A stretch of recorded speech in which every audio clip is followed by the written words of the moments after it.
Hi guys, welcome back to our YouTube channel. അപ്പോൾ നമ്മൾ കഴിഞ്ഞ വീഡിയോ ഇതേ പഞ്ചാരവട്ടത്ത് വെച്ചിട്ടായിരുന്നു നിർത്തിയത്. അപ്പം ഇന്ന് ഇവിടുന്ന് തന്നെ അങ്ങോട്ട് തുടങ്ങാം. അപ്പോൾ ഒരുപാട് കാര്യങ്ങൾ കാണിക്കാനുണ്ട്. ഇന്ന് നമ്മുടെ ഫൈനൽ പാർട്ടാണ്. സോ നമുക്ക് വീഡിയോയിലേക്ക് പോയാലോ.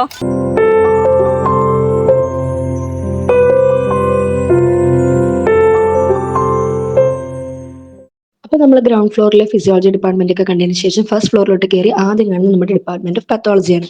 ഇപ്പൊ 4 മണിയൊക്കെ കഴിഞ്ഞുകൊണ്ട് ഗ്രില്ലൊക്കെ അടച്ചെല്ലാവരും പോയെങ്കിലും ഉള്ളിൽ ഒരു ഹിസ്റ്റോ പത്തോളജി ലാബും അങ്ങനെ മ്യൂസിയവും കാര്യങ്ങളൊക്കെ ആയിട്ട് വളരെ വിശാലമായ ഒരു ഡിപ്പാർട്ട്മെന്റ് ആയിരുന്നു അത്.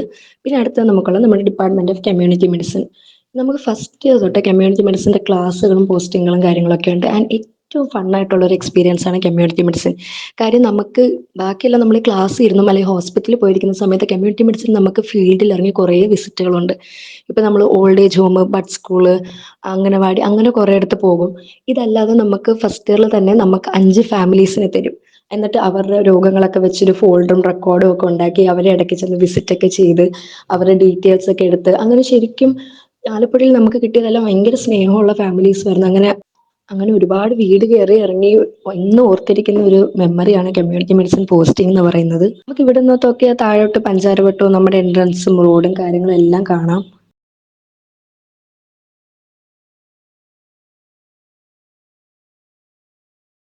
ഈ കാണുന്നതാണ് നമ്മുടെ എക്സാമിനേഷൻ ഹാൾ. അതായത് നമ്മുടെ യൂണിവേഴ്സിറ്റി എക്സാംസും മോഡൽസും കുറച്ച് സെഷനൽസും ഒക്കെ നടക്കുന്ന ഈ ഹാളിലായിരിക്കും. നമ്മുടെ ഫുൾ ബാച്ചിന് ഒരുമിച്ച് സീറ്റ് ചെയ്യാനുള്ള കപ്പാസിറ്റി ഉള്ള ഒരു ഹാളാണ്. ചുറ്റും നല്ല CCTV ക്യാമറകളൊക്കെ വെച്ച് എന്ത് കള്ളത്തരവും പിടിക്കാനായിട്ട് വളരെ എക്യുപ്ഡ് ആയ ഒരു ഹാളും കൂടെയാണ്. അറിയാമെങ്കിൽ വളരെ സന്തോഷത്തോടെ ഇരുന്ന് കുറെ പരീക്ഷകൾ എഴുതാൻ പറ്റും. ഇല്ലെങ്കിൽ ഈ കാണുന്ന ടേബിൾ തലചായ്ച്ച് ഉറങ്ങാനും പറ്റും. പിന്നെ നമ്മുടെ പ്രിൻസിപ്പൽസ് റൂമാണ്. ഇവിടെ കുറെ നല്ല കാര്യങ്ങൾക്കും കയറാം, വേണ്ടാതീനമെല്ലാം കാണിച്ചാൽ അതിനും കയറാൻ വളരെ ചെറിയ സാധ്യതയുള്ള ഒരു റൂമാണ്. നമ്മുടെ അക്കൗണ്ട്സ് ഓഫീസാണ്. 4 മണി കഴിഞ്ഞു വന്നാലും ഇവിടെ ഇപ്പോഴും കുറച്ച് സ്റ്റാഫൊക്കെ ഉണ്ട്, എന്തോ തിരക്കിലാണ്. പിന്നെ നമ്മൾ കാണുന്നതാണ് നമ്മുടെ department of forensic medicine. Forensic medicine നമുക്ക് ഒരു തേർഡ് ഇയർ സബ്ജക്റ്റ് ആണ്. പക്ഷെ നമുക്ക് സെക്കൻഡ് ഇയർ തൊട്ട് അതിന്റെ ക്ലാസ്സസ് തുടങ്ങും. എനിക്ക് ശരിക്കും ഏറ്റവും ഇൻട്രസ്റ്റിംഗ് ആയിട്ട് തോന്നിയിട്ടുള്ള ഒരു സബ്ജക്റ്റ് കൂടാണ് ഫോറൻസിക് മെഡിസിൻ. ഇവിടെ ഇപ്പം അതിന്റെ കുറച്ച് ഭാഗങ്ങളേ ഉള്ളൂ. അതായത് നമ്മുടെ ഒരു മ്യൂസിയവും നമുക്ക് ഒരുമിച്ച് ക്ലാസ്സിൽ എല്ലാവരും കൂടി ഇരുന്ന് ഇങ്ങനെ സ്മോൾ ഗ്രൂപ്പ് ഡിസ്കഷൻ അങ്ങനെയൊക്കെ നടത്തുന്ന കുറച്ച് സ്ഥലങ്ങളേ ഉള്ളൂ. ഇതല്ലാതെ നമ്മൾ ഓട്ടോപ്സി കാണിക്കാൻ, അതായത് പോസ്റ്റ്മോർട്ടം ഒക്കെ കാണിക്കാനായിട്ട് ഹോസ്പിറ്റലിലെ മോർച്ചറിയിലാണ് കൊണ്ടുപോകാറ്. ഇവിടെ ഇരിപ്പിടങ്ങളിലൊക്കെ ഇരുന്ന് ചിലർ പഠിക്കുന്ന കാണാം. അതിനിപ്പുറം ഗ്രൗണ്ടിലോട്ട് നോക്കിയാൽ കുറച്ച് പേര് ക്രിക്കറ്റ് കളിക്കുന്നുണ്ട്. പിന്നെ നമ്മുടെ ഡിപ്പാർട്ട്മെന്റ് ഓഫ് മൈക്രോബയോളജി, അതും പത്തോളജി പോലെ ഒരു സെക്കൻഡ് ഇയർ സബ്ജക്റ്റ് ആണ്. പക്ഷെ അവരും ഗ്രില്ലൊക്കെ അടച്ചിട്ട് പോയോ കേട്ടോ. അതിൻ്റെ ഉള്ളിലും ലാബും കാര്യങ്ങളും ഒക്കെ ഉണ്ടായിരുന്നു. ആൻഡ് സ്റ്റെപ്പിൽ വിജൃംഭിച്ചിരിക്കുന്ന കേട്ടോ ഞാൻ. താഴോട്ട് ഇറങ്ങിക്കഴിഞ്ഞാൽ നമുക്ക് നമ്മുടെ കോപ്പറേറ്റീവ് സ്റ്റോറാണ്, അല്ലെങ്കിൽ നമ്മുടെ കോപ്സ്. അതായത് ഫസ്റ്റ് ഇയറിൽ ക്ലാസ് കഴിഞ്ഞ് ക്ഷീണിച്ച് ശോഷിച്ചിരുന്ന ഞങ്ങളെ പഫ്സും ലൈമും ഒക്കെ തന്ന് ജീവിപ്പിച്ചെടുത്തോണ്ടിരുന്നത് ഇവരായിരുന്നു. പക്ഷെ അത് കഴിഞ്ഞിട്ട് നമുക്ക് കുറച്ച് നാളായിട്ട് ഇത് അടഞ്ഞടക്കായിരുന്നു. ഇപ്പോൾ പൂർവാധിക ശക്തിയോടെ കോപ്സ് തിരിച്ചു വന്നിരിക്കുകയാണ്. കഴിക്കാനുള്ളത് മാത്രമല്ല, നമുക്ക് ആവശ്യമുള്ള പെൻസിൽ, പേന, പേപ്പർ തുടങ്ങി നമ്മുടെ അനാട്ടമിക്ക് ആവശ്യമായ ഇയോസിനും മെറ്റോക്സിനും പെൻസിലുകൾ മുതൽ എല്ലാ സാധനങ്ങളും നമുക്ക് ഇവിടെ അവൈലബിൾ ആണ്. എപ്പോഴും കോപ്സിന്റെ മുമ്പിലുള്ള ഇരിപ്പിടങ്ങളാണ് കേട്ടോ ഇതും അത്യാവശ്യം പുതിയതാണ്. അതായത് നമ്മുടെ ഫസ്റ്റ് ഇയർ കഴിഞ്ഞപ്പോഴായിരുന്നു ഇത് കെട്ടിയത്. ശരിക്കും ഭയങ്കര രസമാണ്. ക്ലാസ് കഴിഞ്ഞ് എല്ലാവരും കൂടെ വന്നിരിക്കാൻ പറ്റിയൊരു സ്പോട്ടാണ്. പിന്നെ എനിക്ക് കുറേ ഫസ്റ്റ് ഇയേഴ്സ് ഭയങ്കര എക്സൈറ്റഡ് ആയിട്ടുള്ള സംഭവമാണ് ഇത്, ഡിപ്പാർട്ട്മെന്റ് ഓഫ് അനാട്ടമി എന്ന് പറയുന്നത്. അപ്പം ആദ്യം തന്നെ നമ്മൾ ഈ സൈഡ് കാണുന്നത് ഹിസ്റ്റോളജി ലാബുകളാണ് കേട്ടോ. അതായത് മൈക്രോസ്കോപ്പിൽ കൂടെ നോക്കി കുറേ പിങ്കും ഒരു ഇത്തിരി ബ്ലൂവും നമ്മൾ കാണും. അതാണ് നമ്മുടെ ഹിസ്റ്റോളജി ഡിപ്പാർട്ട്മെന്റ് എന്ന് പറയുന്നത്. ഇപ്പോഴും മൊത്തത്തിൽ അങ്ങോട്ട് പിടികിട്ടാത്ത ഒരു സബ്ജക്റ്റ് ആണെന്ന് പറയേണ്ടി വരും. അങ്ങനെ നടന്നെത്തുമ്പോഴത്തേനും നമ്മൾ ഓൾഡ് അനാട്ടമി ലെക്ചർ ഹാളിലോട്ടാണ് കയറുന്നത്. ഓൾഡ് അനാട്ടമി എന്ന് കേൾക്കുമ്പോൾ നമുക്ക് മനസ്സിലാവും ഒരു ന്യൂ അനാട്ടമി അപ്പുറത്തുണ്ട്, അത് വൈകാതെ കാണിച്ചു തരുന്നതായിരിക്കും. ഈ ലെക്ചർ ഹാളുകൾ എന്ന് പറയുന്നത് ഇപ്പോഴും ഏറ്റവും അധികം മെമ്മറീസ് ഹോൾഡ് ചെയ്യുന്ന സ്ഥലങ്ങളാണ്. കാര്യം നമുക്ക് ബാക്കി ഹോസ്പിറ്റലിലൊക്കെ ചെല്ലുമ്പോൾ നമ്മൾ കുഞ്ഞു കുഞ്ഞു ബാച്ചുകളായിട്ട് തരും, കുറച്ച് പേരായിട്ടായിരിക്കും ക്ലാസ്സിനൊക്കെ പോകുന്നത്. പക്ഷെ ഇവിടെ ഈ ലെക്ചർ ഹാളിൽ ക്ലാസ്സുള്ളപ്പോൾ മാത്രമാണ് നമ്മുടെ ബാച്ചിലുള്ള എല്ലാവരെയും നമ്മൾ കാണുന്നതും ഇന്ററാക്ട് ചെയ്യുന്നതും ഒക്കെ. അതുകൊണ്ട് എപ്പോഴും ഏറ്റവും ബ്യൂട്ടിഫുൾ ആയിട്ടുള്ള ഒരുപാട് മെമ്മറീസ് ഉള്ളത് ഈ ലെക്ചർ ഹാളുകളിലാണ്. പിന്നെ ഞാൻ ഈ നടന്ന് എത്തുന്ന സ്ഥലമാണ് ഒരുപാട് പേര് ഭയങ്കര ആകാംക്ഷയോടെ കാത്തിരിക്കുന്നത്. വേറൊന്നുമല്ല, ഡിസെക്ഷൻ ഹാളാണ്. എല്ലാവർക്കും ഒന്ന് സംശയങ്ങളല്ലേ, ഡിസെക്ഷൻ ഹാളിൽ കയറിയ ബോധം കിട്ടി വീഴുവോ, കണ്ണു തുറക്കാൻ പറ്റുമോ, കണ്ടാ പേടിയാവോ, അങ്ങനെ ഒരുപാട് ഒരുപാട് സംശയങ്ങൾ എപ്പോഴും ഈ നീറ്റിനെ പ്രിപ്പയർ ചെയ്യുന്ന ആൾക്കാർക്കുള്ളതാണ്. പക്ഷെ എനിക്ക് പറയാനുള്ളത്, ചിലപ്പോൾ ബുദ്ധിമുട്ടുകളൊക്കെ ഉണ്ടാവും, ചിലപ്പോൾ 1-2 പേര് ബോധം കിട്ടുന്നൊക്കെ ഇരിക്കും. പക്ഷെ അതിനെല്ലാം നമ്മൾ യൂസ്ഡ് ആവും, പെട്ടെന്ന് തന്നെ യൂസ്ഡ് ആവും. അല്ലാതെ വലിയ ബുദ്ധിമുട്ടുകളൊന്നും ഉണ്ടാകാൻ പോകുന്നില്ല. പിന്നെ അധികം ആരും സംസാരിക്കാത്തൊരു കാര്യമുണ്ട്. എല്ലാവരും ബോധക്കേടിന്റെ കാര്യം പറയും, കുറെ പേര് ഫോർമലിന്റെ മണത്തിന്റെ കാര്യം പറയും. പക്ഷെ ഫോർമലും കാരണം എനിക്ക് ഏറ്റവും ബുദ്ധിമുട്ട് അനുഭവപ്പെട്ടിട്ടുള്ളത് കണ്ണെരിച്ചിലായിരുന്നു കേട്ടോ. എനിക്ക് കണ്ണ് തുറന്ന് പിടിക്കാൻ പറ്റിയിട്ടില്ല ഈ ഹാളിന്റെ അകത്ത്. കാര്യം അത്രയ്ക്കൊരു കണ്ണെരിച്ചിലായിരുന്നു എപ്പോഴും എൻ്റെ ഉള്ളിൽ നിൽക്കുമ്പം. അപ്പോഴാണ് നമ്മുടെ നേരത്തെ മുകളിൽ നിന്ന് കാണിച്ചില്ല കുറച്ചൊരു ക്രിക്കറ്റ് കളിക്കുന്നത്. ആ ഗ്രൗണ്ടാണ് നമ്മുടെ ലോർഡ്സ് ഗ്രൗണ്ട് എന്ന് പറയുന്നത്, ക്രിക്കറ്റ് ഗ്രൗണ്ടാണ്. അപ്പോൾ അവിടെ കുറേ പേര് ക്രിക്കറ്റ് കളിക്കുന്നതാണ്. ഇതിൻ്റെ ഇപ്പുറത്ത് ചെറിയൊരു സ്റ്റേജ് പോലെ കാണുന്നതാണ് നമ്മുടെ ഓപ്പൺ സ്റ്റേജ്. അതിൻ്റെ ഇപ്പുറത്തൊരു കെട്ടിടത്തിലാണ് നമ്മുടെ കോളേജ് ജിമ്മും അതുപോലെ നമുക്ക് ബുക്സ്, നമ്മുടെ ടെക്സ്റ്റ് ബുക്സ് ഒക്കെ വാങ്ങാനായിട്ട് ബുക്ക് സൊസൈറ്റി ഒക്കെ ഉള്ളത്. ഈ വീട് പോലുള്ള കെട്ടിടം കണ്ടോ, ഇത് നമ്മുടെ ബ്രസ്റ്റ് ഫീഡിംഗ് റൂമാണ്. ഇവിടെയാണ് നമ്മുടെ ചെസ്സിന്റെ ഒക്കെ പ്രാക്ടീസ് ഒക്കെ നടക്കാറ് കേട്ടോ. ഇനി ഈ കാണുന്നതാണ് നമ്മുടെ ന്യൂ അനാട്ടമി ലെക്ചർ ഹാൾ. ഇതിന്റെ ഉള്ളിൽ തന്നെ രണ്ട് സൈഡിലായിട്ട് രണ്ട് ഹാളുകളുണ്ട്. ഒരുമിച്ച് ക്ലാസ് എടുക്കാൻ പറ്റുന്ന രണ്ട് ഹാളുകളുണ്ട്. ഇപ്പം ഈ ഒരെണ്ണമാണ് കാണിക്കുന്നത്. ഈ കാണിക്കുന്നതാണ് നമുക്ക് ആകെ ഉള്ള ഒരു AC ലെക്ചർ ഹാൾ. അതുകൊണ്ട് തന്നെ ഏറ്റവും സുഖമായിട്ട് ക്ലാസ്സിൽ വന്നിരിക്കാൻ പറ്റിയൊരു സ്ഥലമാണ്. പക്ഷെ ക്ലാസ്സിനെക്കാട്ടും അധികം പറയാതിരിക്കാൻ വയ്യ, നമ്മളിവിടെ ഒരു മൂവി ഫെസ്റ്റിവൽ നടത്തിയിരുന്നു, സെല്ലുലോയിഡ് മൂവി ഫെസ്റ്റിവൽ എന്ന് പറഞ്ഞ്. ഇപ്പൊ ഈ ലെക്ചർ ഹാളൊക്കെ കാണുമ്പോൾ അത് മാത്രം ഓർമ്മ വരണേ. അതിന്റെ ഉള്ളിൽ ശരിക്കും ലൈറ്റ് ഒക്കെ ഓഫ് ചെയ്ത് പോപ്കോൺ ഒക്കെ എറിഞ്ഞ് ഒരു സിനിമ തിയേറ്റർ വൈബായിരുന്നു. ഇപ്പൊ അതുകൊണ്ട് ലെക്ചർ ഹാളിനെക്കാട്ടി അധികം കാണുമ്പോൾ എന്തോ ഒരു തിയേറ്റർ പോലെ തോന്നും. എല്ലാരും സബ്സ്ക്രൈബ് ചെയ്യേണ്ടതാണ്.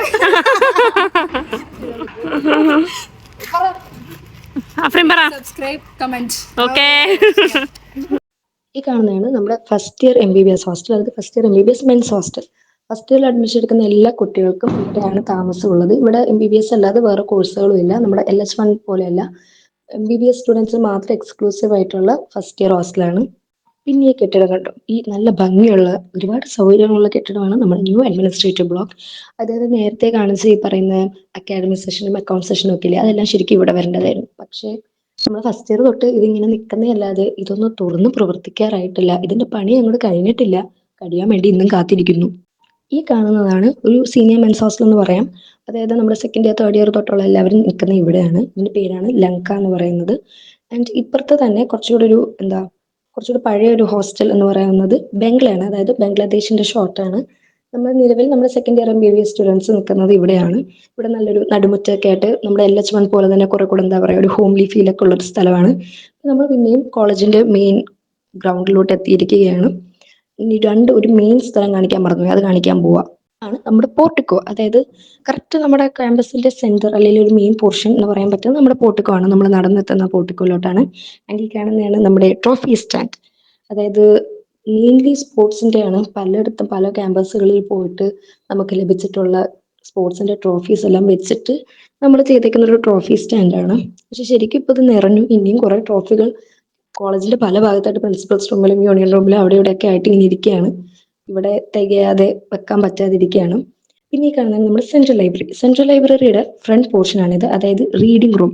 റീഡിംഗ് റൂമിൽ ഈ നാണിച്ചിരിക്കുന്നതും പഠിക്കുന്നതും കാണുന്നതെല്ലാം നമ്മുടെ തൊട്ട് സീനിയേഴ്സ് ആണ്. അവർക്ക് യൂണിവേഴ്സിറ്റി എക്സാം എത്താറായി. ഇപ്പം അതിന്റെ മോഡൽ എക്സാം സമയത്ത് നിൽക്കുകയാണ് അവര്. ഇപ്പം ഹോസ്റ്റലിൽ ഇരുന്ന് പഠിക്കാൻ പ്രിഫർ ചെയ്യുന്നവരുണ്ടാവും, ലെക്ചർ ഹാളിൽ പ്രിഫർ ചെയ്യുന്നവരുണ്ടാവും. പിന്നെ അതുപോലെ അത് കഴിഞ്ഞാൽ ഒരുപാട് പേര് പഠിക്കാൻ ഉപയോഗിക്കുന്ന ഒരു സ്ഥലമാണ് റീഡിംഗ് റൂം എന്ന് പറയുന്നത്. ഇവിടെ എയർ കണ്ടീഷൻഡും ആണ്, അതുകൊണ്ട് നല്ല സുഖമാണ്. കമ്പൈൻ സ്റ്റഡിക്കും ഒക്കെ പറ്റിയൊരു സ്ഥലം. ഇതിനുള്ളിൽ നമ്മുടെ മെയിൻ ലൈബ്രറി ഉണ്ട്. പിന്നെ ലൈബ്രറിയുടെ കാര്യം എന്ന് പറഞ്ഞാൽ നമ്മൾ കൊണ്ടുവരുന്ന ബുക്സ് ഉള്ളിൽ കയറ്റില്ല. അതുകൊണ്ട് നമ്മുടെ കയ്യിൽ ഒരു ടാബോ ഐപാഡോ ഒക്കെ ഉണ്ടെങ്കിൽ അതിൻ്റെ അകത്ത് കയറി നിന്ന് പഠിക്കാൻ ബെസ്റ്റ് ആണ്. നമുക്ക് ജസ്റ്റ് അതുമായിട്ട് വന്ന റെഫറൻസിന് വേണ്ടിയൊക്കെ ബുക്സ് ഒക്കെ എടുത്തിട്ട് പഠിക്കുകയൊക്കെ ചെയ്യാം. ഇതാണ് നമ്മുടെ സ്റ്റുഡൻസ് യൂണിയൻ റൂം. ഇത് കണ്ട ഉള്ളിലൊരു പൊട്ടിത്തെറി നടന്ന പോലെ തോന്നും എന്ന് എനിക്കറിയാം. പക്ഷെ കാര്യം വേറൊന്നുമല്ല, നമ്മുടെ ഓരോ പ്രോഗ്രാമിനും അല്ലെങ്കിൽ ഇവിടെ നടക്കുന്ന ഓരോ കാര്യത്തിനും അതിന്റെ തലേന്നുള്ള പ്ലാനിങ്ങും പിന്നെ അതിന്റെ പ്രവർത്തനങ്ങളും ഒക്കെ നടക്കുന്നത് ഇവിടെയാണ്. അതുകൊണ്ട് തന്നെ അത്യാവശ്യം മെസ്സിയാണ്. ഇതിന്റെ ഉള്ളിൽ ഒരുപാട് പ്രോഗ്രാം ആയിട്ട് പല സാധനങ്ങളും കിടപ്പുണ്ട്. ആ സാധനങ്ങൾക്ക് വേറെ ടൂർ എടുക്കേണ്ടി വരും. അത്രയും ഒരു 2 റൂമിലായിട്ട് കുറേ സാധനങ്ങൾ ഇരിക്കുകയാണ്. പിന്നെ ഈ പറഞ്ഞ പോലെ നേരത്തെ ട്രോഫി സ്റ്റാൻഡിൽ ഒതുങ്ങാത്ത കുറെ ട്രോഫികളും അതുപോലെ തന്നെ ഒരു ലൈബ്രറി, അതായത് നമ്മൾ സ്റ്റുഡൻസിന്റെ അടുത്ത് നിന്ന് തന്നെ ബുക്ക് കളക്ട് ചെയ്തിട്ടുണ്ടാക്കിയ ഒരു യൂണിയൻ ലൈബ്രറി ഒക്കെ ഇതിൻ്റെ ഉള്ളിലുണ്ട്. അന്ന് കാണിച്ചില്ലേ പഞ്ചാരവട്ടത്ത് പെയിന്റ് ചെയ്തിരുന്ന കലിക, നമ്മുടെ ആർട്സ് ഫെസ്റ്റ് കലികയുടെ ഒക്കെ ഒരു റിമൈൻഡർ ഒക്കെയാണ് ഇരിക്കുന്നത്. പിന്നെ ഇതിൻ്റെ ഉള്ളിൽ മൊത്തം നല്ല രീതിയിൽ പണ്ടത്തെ ബാച്ചസ് ഒക്കെ പെയിന്റ് ചെയ്ത് ഭയങ്കര ക്രിയേറ്റീവ് ആയിട്ടുള്ള സ്പേസ് ആണത്.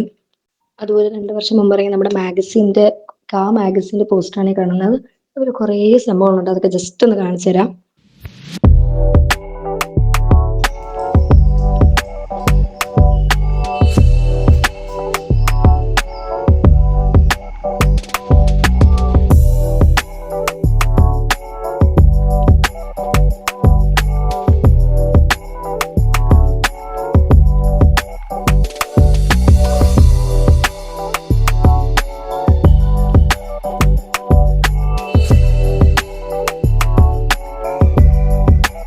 നമ്മുടെ ക്യാമ്പസ് ടൂർ ഒരു അവസാനത്തിലേക്ക് എത്താണ്. ഈ കാണുന്നത് ഹിപ്പോക്രൈറ്റസിന്റെ ഒരു പ്രതിമയാണ്.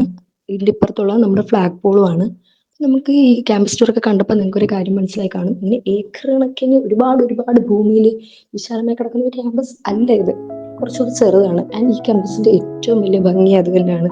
നമുക്ക് എല്ലാ ബാച്ചസിലുള്ള എല്ലാവരെയും കാണാം, ഇന്ററാക്ട് ചെയ്യാം, എല്ലാവരുമായിട്ട് ഒരുപാട് ബന്ധങ്ങൾ ഉണ്ടാക്കാൻ പറ്റാം. ഇതൊന്നും വേറെ എവിടെയും അത്ര പോസിബിൾ ആയ ഒരു കാര്യമല്ല. അതുപോലെ തന്നെ നമ്മുടെ ഹോസ്പിറ്റലും കോളേജും സെപ്പറേറ്റ് ആയിട്ടുള്ള 2 കോമ്പൗണ്ടുകളായതുകൊണ്ട് ഇതിൻ്റെ ഉള്ളിൽ ഒരു പക്ക ക്യാമ്പസ് കോളേജിലെ കുട്ടികളെ മാത്രമേ നമുക്ക് കാണാൻ പറ്റത്തുള്ളൂ. ഇത് രണ്ടാണ് എപ്പോഴും ഇവിടെ അഡ്മിഷൻ എടുക്കാൻ ആഗ്രഹിക്കുന്ന ഏതൊരു കുട്ടിക്കും ഞാൻ എപ്പോഴും പറഞ്ഞു കൊടുക്കുന്നത്. ഏറ്റവും TDMCനെ ഡിസ്റ്റിങ്ക്റ്റ് ആക്കുന്ന 2 ഫീച്ചേഴ്സ് ഇതാണ്. അപ്പൊ നമ്മുടെ ക്യാമ്പസ് ടൂർ എല്ലാവർക്കും ഇഷ്ടമായി പ്രതീക്ഷിക്കുകയാണ്. ഇഷ്ടമായെങ്കിൽ കമന്റ് ചെയ്യണം. എല്ലാവരും like, share and subscribe. Thank you, by.